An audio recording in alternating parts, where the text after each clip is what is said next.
اللهم صل على محمد وعلى آل محمد كما صليت على إبراهيم وعلى آل إبراهيم إنك حميد مجيد. اللهم بارك على محمد وعلى آل محمد كما باركت على إبراهيم وعلى آل إبراهيم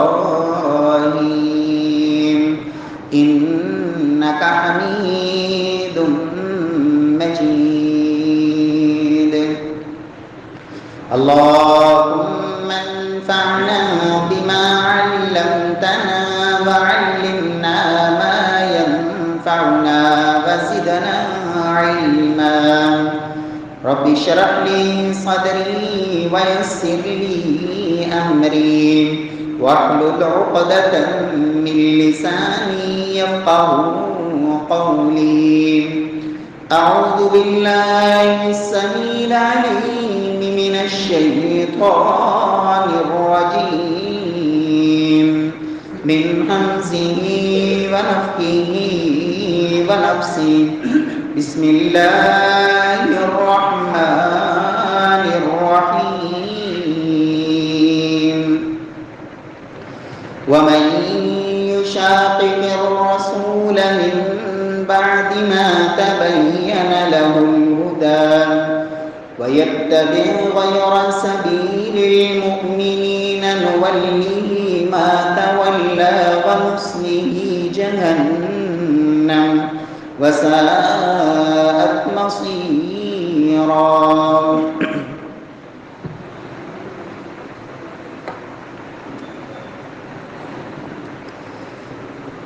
ومن يشاقق الرسول من بعد ما تبين له الهدى، اور جو شخص ہدایت واضح ہو جانے کے باوجود پھر وہ رسول کی مخالفت پر اتر آئے، وَيَتَّبِعْ غَيْرَ سَبِيلِ الْمُؤْمِنِينَ، اور مومنوں کا طریقہ چھوڑ کر غیروں کی پیروی اور نکالی کرنے لگے، نُوَلِّهِ مَا تَوَلَّى وَنُصْلِهِ جَهَنَّمَ، تو ہم اسے اسی طرف پھیر دیتے ہیں جس طرف وہ پھر رہا ہوتا ہے، وَنُصْلِهِ جَهَنَّمَ، اور ہم اسے جہنم میں داخل کریں گے، وَسَاءَتْ مَصِيرًا، اور یہ انتہائی برا ٹھکانہ ہے۔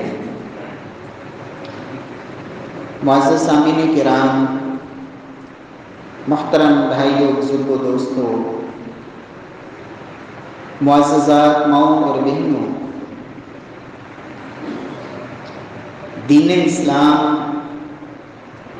جو اللہ سبحانہ و تعالیٰ کے ہاں سب سے پسندیدہ دین ہے، اگر اس دین کو چھوڑ کر کوئی کسی اور دین کو لے کے آئے گا، فَلَن يُقْبَلَ مِنْهُ، اللہ کی طرف سے اسے قبول نہیں کیا جائے گا۔ اسلام ایک مکمل ذاتِ حیات ہے، زندگی گزارنے کا کوئی ایسا پہلو جس میں انسان کو رہنمائی کی ضرورت ہو، اسلام میں اس کے متعلق رہنمائی موجود نہ ہو، ایسا نہیں ہے۔ اسی لیے اللہ سبحانہ و تعالیٰ نے اہل ایمان سے یہ مطالبہ کیا، ادخلوا فی السلم کافہ، کہ اسلام میں پورے پورے داخل ہو جاؤ۔ نبی کائنات جناب محمد مصطفیٰ صلی اللہ علیہ وسلم نے امت کو اس بات سے خبردار فرمایا، من تشبہ بقوم فہو منہم، فرمایا جو کسی قوم کی مشابہت اختیار کرتا ہے، اور خصوصاً ایسے امور جن کا تعلق ان کے عقائد کے ساتھ ہو۔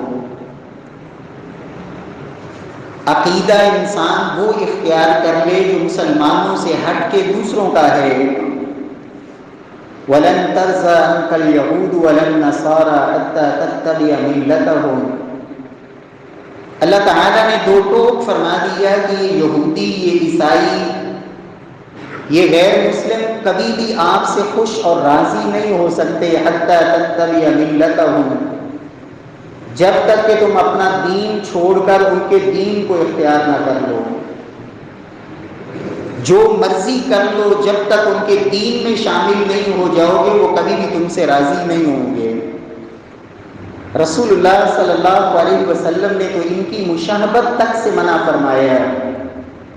فرمایا میری امت کا کوئی شخص جس نے کلمہ میں محمد صلی اللہ علیہ وسلم کا پڑھا ہے، اللہ کو ایک وحدہ لا شریک مانتا ہے، پھر وہ مشاہبت ان کی اختیار کرے جو اللہ کے بھی دشمن اور اللہ کے رسول کے بھی دشمن۔ فرمایا من تشبہ بقوم فہو منہم، دنیا میں جن سے محبت ہوگی قیامت والے دن بھی اللہ ان کے ساتھ ہی کھڑا کریں گے۔ المرء مع من احب، اللہ کے رسول صلی اللہ علیہ وسلم فرماتے ہیں لوگوں جن سے محبت کرو گے قیامت والے دن اللہ ساتھ بھی ان کا دیں گے۔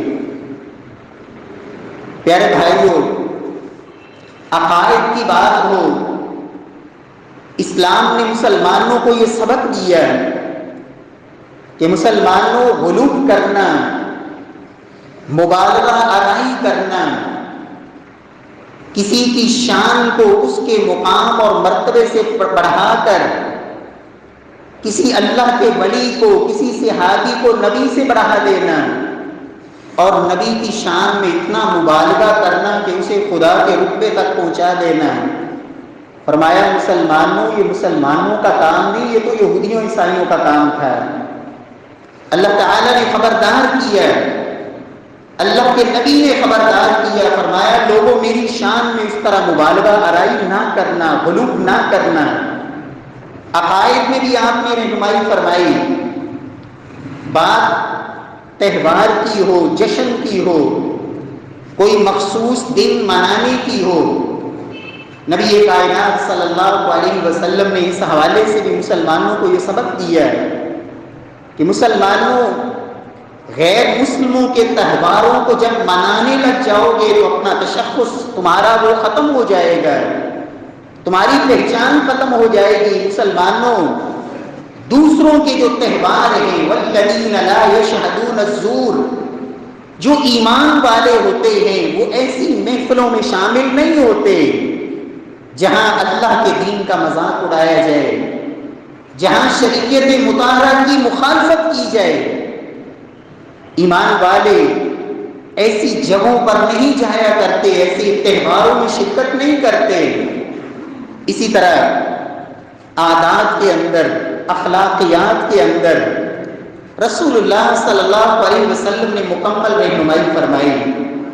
پیارے بھائیو، جب انسان کسی قوم کی مشاہبت کرتا ہے، اس کی نکالی کرتا ہے، تو سب سے پہلا نقصان یہ ہوتا ہے کہ ان کی محبت دل میں جگہ پکڑتی ہے، ان کے لیے انسان کے دل میں پھر نرمی پیدا ہوتی ہے، اس لیے کہ جن کی نکالی اختیار کر رہا ہے، جن کی عادات کو، جن کے اخلاقیات کو، جن کے طور اطوار کو اپنا رہا ہے، ان کے لیے طبعی طور پر، فطرتی طور پر دل کے اندر نرمی پیدا ہوگی۔ اور اللہ سبحانہ و تعالیٰ نے تو ایمان والوں کو یہ کہا ہے کہ مسلمانوں الحب للہ والبغض فی اللہ، محبت اللہ کے لیے، نفرت اللہ کے لیے۔ جیسے اللہ کے لیے کسی سے محبت کرنا یہ ایمان ہے، اسی طرح اللہ کے دین کے لیے کسی سے نفرت کرنا یہ بھی ایمان کا حصہ ہے۔ فرمایا نبی کائنات صلی اللہ علیہ وسلم نے من احب للہ وابغض للہ واعطى للہ ومنع للہ فقد استکمل الایمان، جو محبت کرتا ہے اللہ کے لیے، کسی سے نفرت کرتا ہے تو اللہ کے لیے، کسی کو دیتا ہے تو اللہ کے لیے، کسی کو نہیں دے رہا، محروم کر رہا ہے تو اللہ کے رضا کے لیے۔ فرمایا جس میں یہ چار چیزیں آ جائیں فقد استکمل الایمان، اس نے اپنے ایمان کو مکمل کر لیا۔ اوسط اور الایمان الحب للہ والبغض فی اللہ۔ اللہ کے نبی فرماتے ہیں لوگوں، ایمان کے جو مضبوط ترین کڑوں میں سب سے مضبوط ترین کڑا ہے اللہ کے لیے محبت اور اللہ کے لیے بغض اور نفرت۔ پیارے بھائیوں، جو کسی قوم کی نقالی کرتا ہے، کسی قوم کے تہوار میں شریک ہوتا ہے، یقیناً اس سے کے دل میں ان کی نفرت ختم ہو جاتی ہے۔ اور صرف یہی بس نہیں، شیطان ایک اور وار بھی کرتا ہے کہ ان کے مقابلے میں ان لوگوں کے لیے پھر دل میں نفرت پیدا ہوتی ہے جو دین سے محبت کرنے والے ہوتے ہیں۔ یہی وجہ ہے مغرب زدہ لوگوں کو آپ دیکھیں گے، وہ مغربی سوچ رکھنے والے، وہ کبھی بھی متقی پرہیزگار دین والوں سے کبھی وہ محبت نہیں کریں گے، بلکہ ہمیشہ دین والوں کی مخالفت۔ وہ صرف دین والوں کی مخالفت نہیں بلکہ در پردہ، اس لیے کہ براہ راست تو اللہ کے نبی کو برا کہہ نہیں سکتے، براہ راست تو قرآن کو برا کہہ نہیں سکتے، پھر وہ دل کا بغض ٹھنڈا کرنے کے لیے ایمان والوں کے خلاف اپنی زبان کھولتے ہیں۔ یہ اصل میں اثر ہوتا ہے، نتیجہ ہوتا ہے کہ جو غیر مسلموں کے ساتھ ایک محبت اور ان کے تہواروں میں شرکت، ان کے لیے نرمی اور ان کے لیے پھر اپنی جو محبت کی جو ہاتھ بڑھائے جا رہے ہوتے ہیں، نتیجتاً اہل ایمان سے پھر دلوں میں نفرت آ جاتی ہے۔ پیارے بھائیوں، نبی کائنات صلی اللہ علیہ وسلم جب مدینہ تشریف لائے، آغاز میں اللہ کے نبی صلی اللہ علیہ وسلم مشرکوں کی مخالفت کرتے، لیکن یہودی چونکہ اہل کتاب تھے، آخر آسمانی کتاب کو مانتے تھے، اللہ کے نبی صلی اللہ علیہ وسلم اگر معاملہ ایسا ہوتا کہ مشرکین مکہ کی مخالفت میں اہل کتاب کی موافقت ہو رہی ہوتی تو اللہ کے رسول صلی اللہ علیہ وسلم مشرکین مکہ کی مخالفت کرتے اور اہل کتاب کی موافقت کو آپ ترجیح دیتے۔ لیکن جب میرے اللہ نے مکہ کو فتح کر دیا، وہ دارالاسلام بن گیا، لوگ جھونک در جھونک اسلام میں داخل ہوئے، پھر نبی کائنات صلی اللہ علیہ وسلم نے خوب یہود کی مخالفت کی، حتیٰ کہ یہودیوں کی چیخیں نکل گئیں اور پکار اٹھے کہ لگتا ہے محمد کوئی بات نہیں چھوڑیں گے جس میں ہماری مخالفت نہ کریں۔ اور اللہ کے نبی نے امت کو تعلیم دی، خالفوہم، لوگوں ان کی مخالفت کرو، اس لیے کہ مسلمانوں کا دین اللہ کے ہاں پسندیدہ دین ہے، سب سے خوبصورت دین ہے، نجات کا یہ راستہ ہے جو کامل اور اکمل دین ہے۔ پیارے بھائیوں، اقبال نے ایسے نہیں کہا تھا وضع میں ہو تم نصارہ تو تمدن میں ہنود۔ یہ مسلمان ہیں جنہیں دیکھ کر شرمائے یہود۔ آج مسلمان فخر محسوس کرتا ہے وہ کام جو یہودیوں کے کام تھے، عیسائیوں کے کام تھے، مشرکوں کے کام تھے، محمد مصطفیٰ صلی اللہ علیہ وسلم نے مخالفت کا حکم دیا، اور مسلمان اس کو اپنی پہچان بناتا ہے، اس میں حسن سمجھتا ہے، اس میں اپنی عزت کو پنہاں سمجھتا ہے کہ اصل عزت ہے اس میں۔ فاروق اعظم رضی اللہ تعالی عنہ نے ایک بڑا تاریخی جملہ بولا تھا، اِنَّا كُنَّا أَذَلَّ قَوْمٍ فَأَعَزَّنَا اللَّهُ بِالْإِسْلَامِ۔ لوگوں، دنیا کے سب سے ذلیل ترین لوگ ہم تھے، فَأَعَزَّنَا اللَّهُ بِالْإِسْلَامِ، اللہ نے دنیا میں سب سے زیادہ عزت ہمیں نصیب فرمائی، کس وجہ سے؟ بالاسلام، اسلام کو سینے سے لگانے کی وجہ سے اللہ نے ہمیں کائنات میں سب سے عزت بخشی۔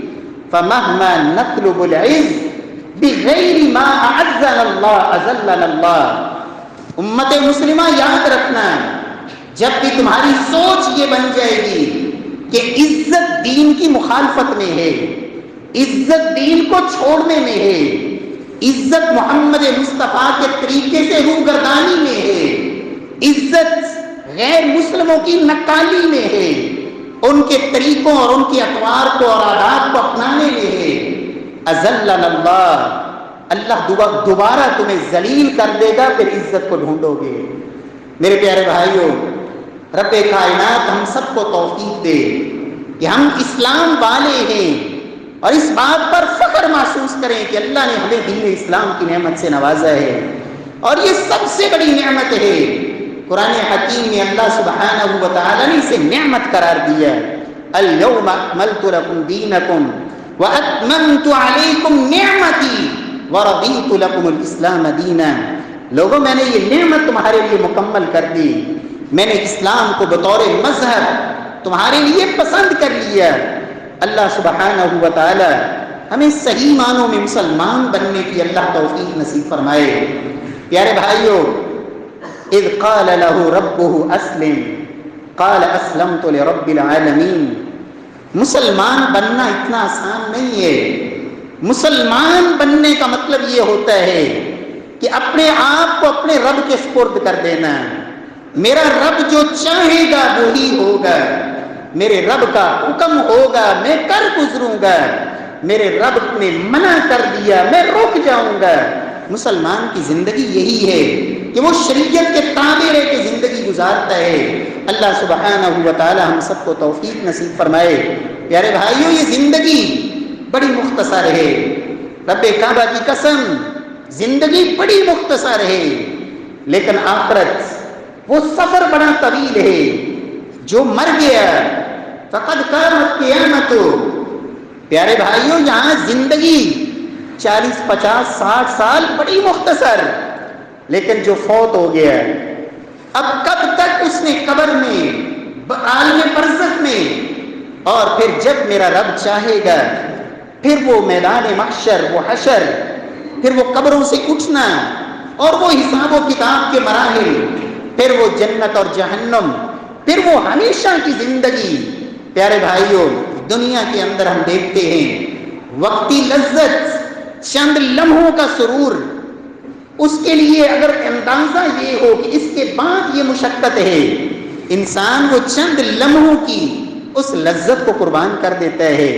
لیکن اگر اسے کہا جائے کہ یہ چند لمحے آپ تھوڑی سے مشقت میں گزار لیں، ہم جیسے کہتے ہیں ویسے گزار لیں، اس کے بعد سارا دن آپ آرام سے بیٹھیں، انسان دنیا کے لیے تو یہ کرنے کے لیے تیار ہے، لیکن میرے رب نے جو کہا، محمد مصطفیٰ صلی اللہ علیہ وسلم نے جو فرمایا، اس کو کبھی بھی اختیار کرنے کے لیے تیار نہیں۔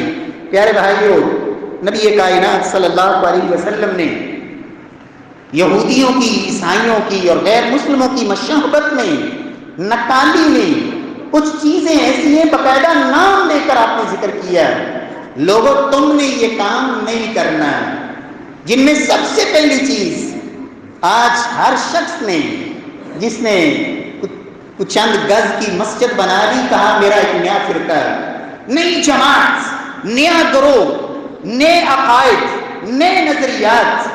میرے پیارے بھائیوں، یاد رکھیں، اہل السنہ اور اہل بدع میں یہ فرق یاد رکھنا کہ جو بدعی لوگ ہوتے ہیں وہ کبھی بھی پورے دین کو لے کر نہیں کھڑے ہوتے، وہ دین کی کسی ایک جزئی کو اپنی پہچان بنا لیتے ہیں، یہ ان کی بدعت اور گمراہی کی علامت ہوتی ہے۔ کوئی ایک دین کی جز اسے ہی سارا دین بنا لیتے ہیں کہ بس یہ کر لو تم جنت کے حقدار، باقی جو مرضی کرتے رہو۔ لیکن اہل السنہ وہ اللہ کی توحید سے لے کر اخلاقیات تک، عقائد، عبادات، اخلاقیات، معاملات، معیشت، معاشرت، زندگی کا ایک ایک پہلو، لوگوں ادخلوا فی السلم کافہ، پورے کے پورے اسلام میں داخل ہو جاؤ۔ اور قرآن اور سنت وہ کسی ایک جزئی کا نام نہیں کہ دین بس ربیع الاول کے ساتھ خاص ہو گیا ہے، دین صرف محرم کے مہینے میں پورا ہو گیا ہے، دین فلاں رات کے اندر سمٹ گیا ہے۔ میرے پیارے بھائیو، وَاعْبُدْ رَبَّكَ حَتَّى يَأْتِيَكَ الْيَقِينُ، دین کسی ایک رات کا نام نہیں، دین کسی ایک دن کا نام نہیں، دین کسی ایک مہینے کا نام نہیں، دین زندگی کے کسی ایک پہلو اور ایک شعبے کا نام نہیں۔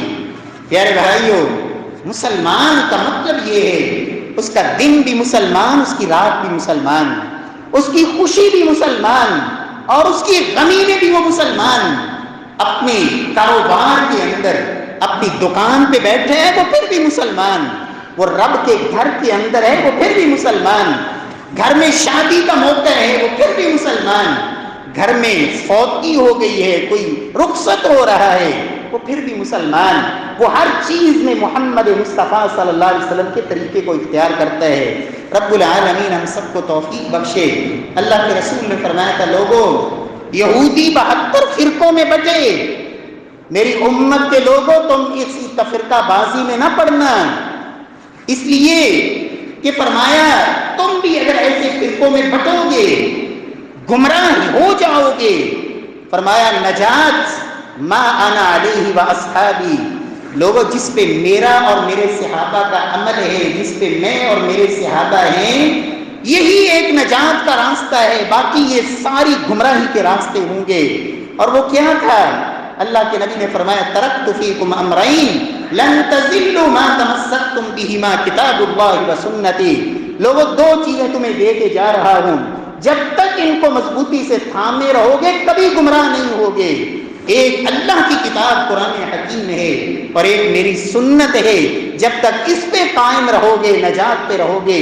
اگر قرآن کو چھوڑ دیا، سنت کو چھوڑ دیا، میں پوچھتا ہوں اللہ کے نبی صلی اللہ علیہ وسلم اور صحابہ کرام ان کے پاس قرآن اور سنت کے علاوہ اور کیا تھا؟ صرف اور صرف قرآن اور سنت تھا۔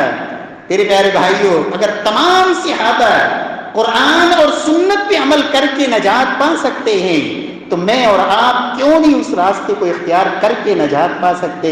رب العالمین ہمیں ان گروہ بندیوں سے نکل کر اللہ قرآن کی طرف پلٹنے کی توفیق دے، اور ہماری دعوت یہی ہے، لوگوں آؤ اللہ کے قرآن کی طرف، اسے پڑھو، اسے سمجھو، سوال کرو، جو نہیں آتا اسے سمجھو۔ وَلَقَدْ يَسَّرْنَا الْقُرْآنَ لِلذِّكْرِ فَهَلْ مِن مُدَّكِرٍ، میرا رب تو کہے میں نے قرآن کو آسان بنا دیا ہے، اور آج کا مولوی اگر یہ کہے کہ قرآن بڑا مشکل ہے، قرآن سمجھو گے، پڑھو گے، ترجمہ سیکھو گے، گمراہ ہو جاؤ گے، نعوذ باللہ من ذالک۔ اس کا مطلب یہ ہے کہ اسے اپنی دکانداری بچانے کی فکر ہے، اسے کسی کی نجات کی کوئی پرواہ نہیں۔ رب العالمین ہمیں صحیح معنوں میں قرآن اور سنت کو اللہ سمجھنے کی توفیق نصیب فرمائے، اور یہی نجات کا راستہ ہے۔ پیارے بھائیوں، دوسری چیز، آج بہت سارے لوگ جن کے مذہب کی بنیاد ہی قبر پرستی، اسی کو سب کچھ بنا لیا، دین اس کے ارد گرد ہی گھومتا ہے، قبروں کو پکا بنا لے، قبروں پہ مجاور بن کے بیٹھ جائیں، کسی کا عرس منا لے، کوئی میلہ لگا لے، پورا سال یہی کام اور یہی دین۔ اللہ کے نبی کی تعلیم کیا ہے؟ محمد مصطفیٰ صلی اللہ علیہ وسلم نے کیا فرمایا تھا؟ دنیا سے آپ جب رخصت ہو رہے تھے، صرف 5 دن دنیا سے جانے سے قبل اللہ کے نبی صلی اللہ علیہ وسلم نے اعلان فرمایا تھا، الا وان من كان قبلكم يتخذون قبور انبيائهم وصالحيهم مساجد الا فلا تتخذوا القبور مساجد انی انہاکم عن ذلک۔ اللہ کے نبی صلی اللہ علیہ وسلم نے فرمایا کہ لوگوں تم سے جو پہلے لوگ تھے، فرمایا ان میں جب کوئی نبی فوت ہو جاتا ہے، کوئی نیک فوت ہو جاتا ہے، یہ اس کی قبر کو سجدہ گاہ بنا لیتے۔ الا وانی انہاکم عن ذلک، میری امت کے لوگوں میں تمہیں اس سے منع کر کے جا رہا ہوں۔ 3 روایات، ایک میں اللہ کے رسول نے فرمایا قاتل اللہ اليہود والنصارى اتخذوا قبور انبیائهم مساجد، اللہ برباد کرے یہودیوں اور عیسائیوں کو، انہوں نے نبیوں کی قبروں پہ سجدے شروع کر دیے۔ دوسری روایت میں فرمایا لعن اللہ اليہود والنصارى، اللہ پھٹکار اور لعنت برسائے یہودیوں عیسائیوں پہ جنہوں نے نبیوں کی قبروں پہ سجدے کیے۔ اور سیدنا علی رضی اللہ تعالی عنہ فرماتے ہیں مجھے اللہ کے نبی نے ایک مشن سونپا تھا، کہا علی ایک کام کرو، اللہ تدع تمثالا الا طمست ولا قبرا مشرفا الا سویت، علی جو بھی مورتی نظر آئے، جو کوئی مجسمہ نظر آئے، فرمایا اس کو مٹا دو، اور جو اونچی قبر نظر آئے اس کو زمین کے برابر کر دو۔ سیدنا علی رضی اللہ تعالی عنہ کو اللہ کے نبی نے یہ مشن دیا۔ آج محبت کا دعویٰ اسی سیدنا علی سے، اور بیٹھا قبر پہ مجاور بن کے ہے، سارا دین ہی اس کے قبر پرستی میں ہے، کہتا ہے میں علی کا ملنگ ہوں۔ اور سیدنا علی کو جو اللہ کے نبی نے مشن دیا، علی کوئی قبر پکی نہیں چھوڑنا۔ پیارے بھائیوں، نبی کائنات صلی اللہ علیہ وسلم کی تعلیم یہ تھی، فرمایا لوگوں قبروں کو پکا نہیں کرنا، یہودی قبروں کو پکا کرتے ہیں، تم نے پکی قبر نہیں بنانی۔ اللہ کے نبی نے فرمایا لوگوں قبروں پہ لکھائی نہیں کرنی۔ اور آج مسلمان نے کہا کہ میری نجات اس میں ہے کہ سارا قرآن قبر پہ لکھ دوں۔ آپ کو سورہ اخلاص بھی لکھی نظر آئے گی، آیت الکرسی بھی نظر آئے گی، محفظتین بھی لکھی ہوئی، درود شریف بھی لکھا ہوا۔ ہوتا کیا ہے کہ کتا آتا ہے اور اوپر آ کے بیٹھا ہوا ہے۔ آیت الکرسی کا مطلب یہ نہیں تھا ایک غیر مسلم میرے رب کے قرآن کی توہین کرے، ہم تڑپ جاتے ہیں، ایمان یہی ہے۔ لیکن پیارے بھائیوں، کیا محبت یہی ہے؟ یہ قرآن تو ہدایت کے لیے تھا، یہ تو پڑھنے کے لیے تھا، یہ قبروں پر لکھنے کے لیے نہیں تھا۔ اللہ کے نبی تو منع فرمائے، اور ہم نے کہا کہ میری اس جانے والے کے ساتھ ساری محبت اس میں ہے کہ میں اس کی قبر پر ساری جمع پونجی لگا دوں۔ پیارے بھائیوں، اللہ کے نبی صلی اللہ علیہ وسلم نے فرمایا لوگوں یہ کام یہودیوں کے تھے، قبروں کو پکا کرنا، مسلمانوں تم نے یہ کام نہیں کرنا۔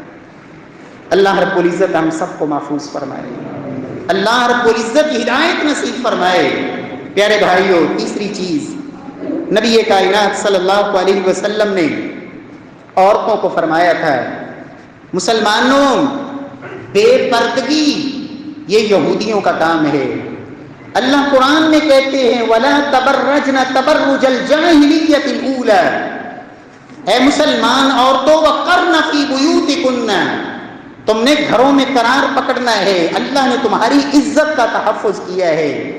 لیکن مسلمان کہتا ہے، اور اس کو باقاعدہ نعرے ایسے دیے گئے کہ عورت کے حقوق کا تحفظ وہ گھر سے باہر ہے، عورت کو گھر سے نکالا جائے، اس کو بے پرد کیا جائے، اور پھر وہی عزت کا لٹیرا بنتا ہے۔ مسلمان کو تو اسلام نے یہ سبق دیا تھا کہ مسلمان جو کسی کی بہن ہے وہ تیری بھی بہن ہے۔ اللہ کے نبی نے تو ایک نوجوان کو نظر کے اندر یہ حیا، جس نے کہا تھا میں زنا کرنا چاہتا ہوں، فرمایا جس سے تو بدکاری کا ارادہ رکھتا ہے وہ کسی کی ماں ہوگی، کسی کی بہن، کسی کی بیٹی، کسی کی خالہ۔ کیا یہی رشتے اپنے لیے کیا تو پسند کرتا ہے کہ اس کے ساتھ کوئی ایسی بدفعلی کرے؟ اللہ کے نبی نے فرمایا تھا وہ بھی کسی کی ماں ہے۔ اسلام تو یہ حیا سکھاتا تھا، اور آج مسلمان عورت کو ایک کاروباری اشتہار بنا دیا گیا۔ مسلمان یہ سمجھتا ہے کہ جب تک ہر چیز پر عورت کی تصویر نہیں آئے گی میرا کاروبار نہیں چمکے گا۔ ہر چیز کے اندر بے پردگی اور اس پر فخر۔ پیارے بھائیوں، رب العالمین کے محبوب نے فرمایا تھا لوگوں بنی اسرائیل کے فتنوں میں وہ فتنہ جو بنی اسرائیل کی بربادی کا سبب بنا، فرمایا وہ عورت کا فتنہ تھا۔ الا وانی انہاکم عن ذلک، میری امت کے لوگوں اس فتنے سے بھی اپنے آپ کو محفوظ رکھنا اور بچا کے رکھنا۔ مسلمان کو اسلام نے سبق دیا نظر کو جھکا کے رکھے، خلوت، تنہائی، مرد و زن کا اختلاط، یہ ساری چیزیں کس لیے؟ ساتھ سبق دیا کہ ہاں ایک عورت ضرورت مند ہے، وہ گھر سے باہر آ سکتی ہے، وہ کام بھی کر سکتی ہے، لیکن اپنی عزت کو نیلام نہ کرے، اپنی عزت کا تحفظ یہ سب سے پہلے ہے۔ اور معیشت کی تمام ذمہ داری اسلام نے مرد کے کندھوں پہ ڈالی۔ الرجال قوامون علی النساء، اگر عورت ماں ہے تو بیٹے کو یہ سبق دیا کہ تیری جنت اللہ نے اس کے پاؤں کے نیچے رکھی ہے، نہ کہ اس بوڑھی ماں کو اولڈ ہوم کے حوالے کر دیا جائے۔ یہ اسلام نے سبق دیا، کہا اگر وہ بیٹی ہے اس کی پرورش تو کر لے، محمد مصطفیٰ کے ساتھ جنت میں اللہ تجھے ایسا ساتھ نصیب فرمائے۔ یہ اسلام نے سبق دیا، کہا رب نے تمہیں پیسہ دیا ہے، سب سے بڑھ کے تمہارا اجر یہ ہے کہ سب سے پہلے اپنے بیوی بچوں پہ خرچ کرو، وہ ان کا سب سے پہلا حق ہے، ان کی ضرورت پوری کرو۔ بیوی کے منہ میں لقمہ جائے گا، اللہ وہ بھی تمہارے لیے صدقہ بنا دے گا۔ اسلام نے تو یہ عزت دی عورت کو۔ اور قرآن حکیم میں آپ دیکھیں، سورۃ النساء کے نام سے مستقل سورت، وراثت کے اندر اصل حق تو یہ تھا، آواز عورتوں کے لیے اٹھے تو یہ اٹھے کہ عورت کو وراثت میں حق دیا جائے۔ اسلام نے عورت کو جو عزت دی ہے وہ اسے عزت اور وہ حق اسے ملنا چاہیے، لیکن حق اس کو سمجھ لیا کہ جس طرح سارا دن مرد وہ کام کرتا ہے، محنت کرتا ہے، مزدوری کرتا ہے، عورت کو کہا گیا کہ تو اپنے شوہر کو عزت دے، اور تیرا شوہر کما کے بھی لائے گا اور تجھے بھی کھلائے گا، تو گھر کے اندر ایک ملکہ کی حیثیت سے زندگی بسر کر۔ اسے کہا گیا نہیں، یہ تو غلامی ہے، اور لوگوں کی جا کے نظروں اور ہوس کا نشانہ بننا، اصل عزت یہ ہے۔ اللہ رب العزت محفوظ فرمائے۔ پیارے بھائیوں، نبی کائنات صلی اللہ علیہ وسلم نے فرمایا تھا، لوگوں خالف المشرکین اعفوا الشوارب واوفوا اللحى۔ اللہ کے نبی نے فرمایا، مسلمانوں داڑھی کو معاف کر دو، مونچھوں کو کٹاؤ، یہودیوں اور مشرکوں کی مخالفت کرو۔ اللہ کے نبی نے فرمایا، لوگوں مجوسیوں کی مخالفت کرو۔ محمد مصطفیٰ صلی اللہ علیہ وسلم نے پوری زندگی میں صرف 2 شخص ایسے دیکھے تھے کہ جنہوں نے داڑھی منڈوائی ہوئی تھی، اور اس دنیا کے اندر جب اللہ کے نبی نے ان کے چہرے پہ نظر پڑی، آپ نے چہرہ پھیر لیا اور کہا، تم نے رب کی فطرت کو بدل دیا۔ انہوں نے کہا کہ ہمارے رب نے ہمیں حکم دیا ہے، جس کو ہم اپنا خدا سمجھتے ہیں، مجوسی تھے، آتش پرست تھے، تو اللہ کے نبی نے فرمایا، میرے رب نے تو مجھے یہ حکم دیا ہے کہ میں داڑھی کو بڑھاؤں اور مونچھوں کو کٹاؤں۔ اللہ کے نبی نے ان کا چہرہ دیکھنا گوارا نہیں کیا۔ پیارے بھائیوں، اللہ کے نبی نے مخالفت کا حکم دیا تھا، فرمایا یہودیوں عیسائیوں کی مخالفت کرو، اور ہم نے کہا کہ حسن تو یہی ہے، عزت تو یہی ہے، اصل خوبصورتی تو یہی ہے۔ پیارے بھائیوں، اللہ سبحانہ و تعالی ہم سب کو محفوظ فرمائے۔ تہوار کی بات آئے، مسلمانوں کو اللہ نے 2 تہوار دیے۔ اللہ کے نبی نے کہا تھا عید الاضحیٰ اور عید الفطر، لیکن آج، اور اللہ ہدایت نصیب فرمائے، ہمارے وہ تعلیمی ادارے، یونیورسٹیاں، اس کے اندر سرکاری خرچوں پہ غیر مسلموں کے تہوار اور کلمہ محمد مصطفیٰ کا پڑھنے والا اور جشن، وہ یہودیوں اور عیسائیوں کے تہوار اور ہندوؤں کے تہوار، مسلمان نے کہا کہ اصل محبت تو یہی ہے۔ سیدنا عمر فاروق نے فرمایا تھا، لوگوں اجتنبوا اعداء اللہ فی اعیادہم، اے محمد کا کلمہ پڑھنے والوں صلی اللہ علیہ وسلم، غیر مسلموں کے اعیاد کے اندر، ان کے تہواروں میں شرکت نہ کرو، بچو اس سے، اس لیے کہ اس کا نقصان یہ ہوگا کہ تمہارے دل میں اسلام کی نفرت آئے گی، ان کی محبت آئے گی، مسلمان اپنی پہچان کھو بیٹھیں گے۔